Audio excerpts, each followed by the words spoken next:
One of the key technology innovations of second-generation blockchains has been the development of what are called smart contracts. Smart contracts are computer code that are stored inside of a blockchain, which encode contractual agreements.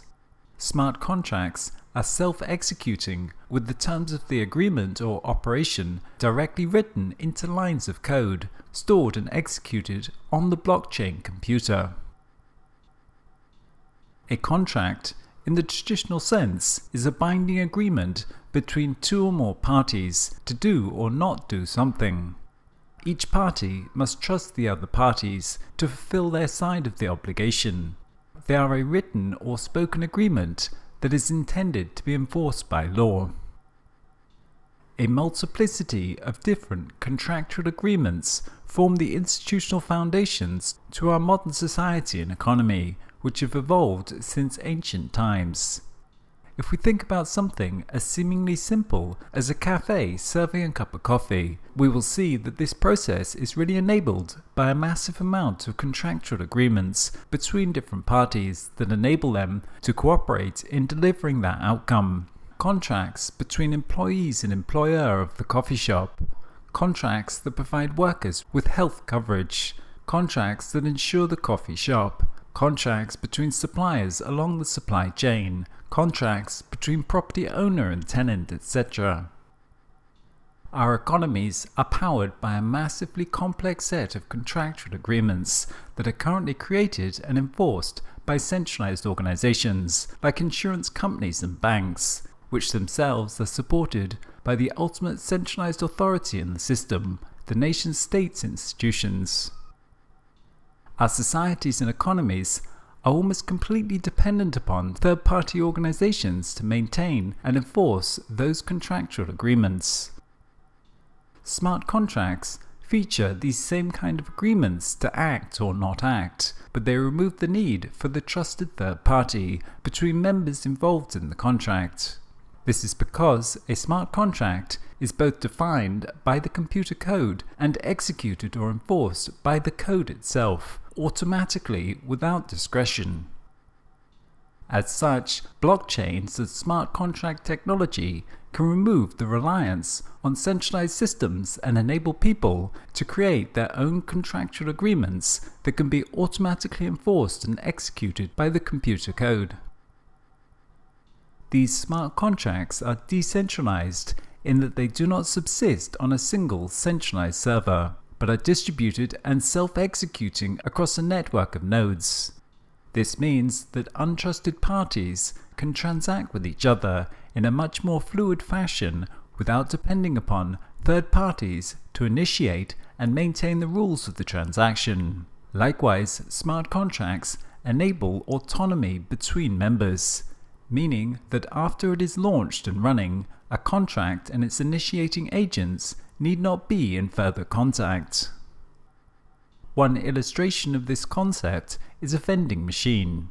Unlike a person, a vending machine operates algorithmically. You provide the source input of money and product selection, which the machine takes as input and simply executes on a rule automatically to produce the pre-specified output. The same instruction set will be followed every time in every case. When you deposit money and make a selection, the item is released. There is no possibility of the machine not wanting to or not feeling like complying with the contract, or only partially complying, as long as it's functional. As another example, we can think about a situation where four people pool their money to make a joint investment that will return interest to them. A smart contract could be programmed on the blockchain to take any interest that is created, divide it into four, and send each amount to the corresponding wallets of the different stakeholders.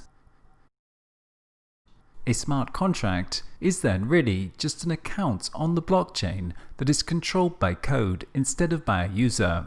Because it's on the blockchain, it is immutable. That means the code cannot be changed, and thus all participants in this investment can be assured that they will get their fair share automatically. The code dictates how the process will take place, and no individual has the power to change it. No individual No organization, no government can censor, alter, or manipulate the contract. In this respect, it's often said that code is law, in the sense that the code will execute no matter what. Of course, computer code has been for a while now acting as the law. For example, as services have gone online, we're increasingly faced with web forms that strictly control what inputs are allowed. If you want to buy an item on iTunes USA, then you'll have to have a credit card with a US address. The system will also enforce this by not letting you complete the purchase with an incorrect address. As another example, a logistics company could use smart contracts to execute code that says, if I receive cash on delivery at this location, then trigger a supplier request to stock a new item, since the existing item was just delivered. A combination of smart contracts with blockchain encoded property gives us the idea of smart property. Smart property is simply property whose ownership is controlled via blockchain encoded contractual agreements. For example, a pre-established smart contract could automatically transfer the ownership of a vehicle title from the holding company to the individual owner when all the loan installments have been cleared. The key idea of smart property is controlling ownership and access to an asset by having it registered as a digital asset on the ledger and connecting that to a smart contract. In some cases, physical world, hard assets could quite literally be controlled via the blockchain. One example of such an IoT blockchain system is Slockit, a door lock that is connected to a smart contract on the blockchain, which controls when and who can open the lock. This enables anyone to rent, sell, or share their property without need of a middleman. With such innovations, parking spots can be subletted on demand. Airbnb accommodation could become fully automated. Or someone with 20 bikes in Bangladesh could rent them out. With smart contract locks, the bike could shut itself off if it is not being paid for, or if it's stolen, then there could be an automatic deposit system. Or likewise, if the person wanted, they could simply pay a certain price to purchase the bike at any time. Like all algorithms, smart contracts require input values and only act if certain predefined conditions are met. When a particular value is reached, the smart contract changes its state and executes the programmatically predefined algorithms, automatically triggering an event on the blockchain. Thus, the workings of the overall contract can only be as good as the inputted data. If false data is inputted to the system, then false results will be outputted. Blockchains cannot access data outside of their network, and thus require some form of trusted data feed as input to the system, what may be called an oracle. An oracle is a data feed provided by an external service and designed for use in smart contracts on the blockchain. Oracles provide external data and trigger smart contract executions when predefined conditions are met. Such conditions could be any data like weather temperature, the quantity of items in stock, the completion of a successful payment, changes in the prices on the stock market, etc. An oracle, in the context of blockchains and smart contracts, is then an agent that finds and verifies real-world occurrences and provides this information to a blockchain to be used by smart contracts. Oracles are third-party services which are not part of the blockchain consensus mechanism. Thus, whether it be a news feed, website, or a sensor, the source of information needs to be trustworthy. As an example, we could think of an online betting platform based on the blockchain that uses smart contracts to automatically execute payouts to people who have placed bets on sports matches. The smart contract system would then have to be connected to a trusted oracle to provide it with the score of the matches. As of present, this oracle would likely have to be associated with some trusted third-party centralized organization like a sports channel or Bloomberg for stock prices.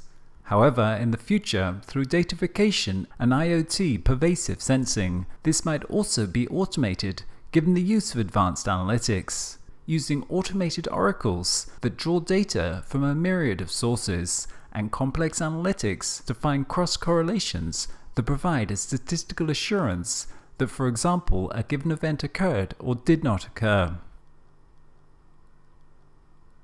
The advantages of smart contracts are numerous.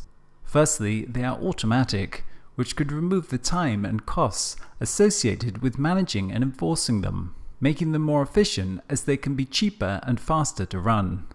Through this form of automation, a much greater amount of exchange could take place that otherwise would have never happened. In such a way, we can see how distributed ledgers and smart contracts are a key part in enabling a true services economy, where ownership is displaced by temporary usage through the on-demand provisioning of services.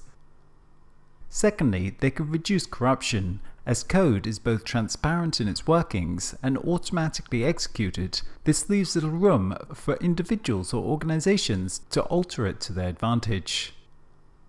Thirdly, they can reduce dependency upon centralized organizations, as people may be able to set up their own contractual agreements peer-to-peer, thus limiting the arbitrary power of centralized organizations. Lastly, they can also deliver certainty, as smart contracts guarantee a very specific set of outcomes that are predetermined beforehand, enabling all parties to know exactly what will happen. But herein also lies some of their limitations. By automating the execution of a contract, they are dependent upon formal rules with well-specified inputs and leave little room for a multiplicity of eventualities where the rules may need to be slightly altered because of unforeseen circumstances.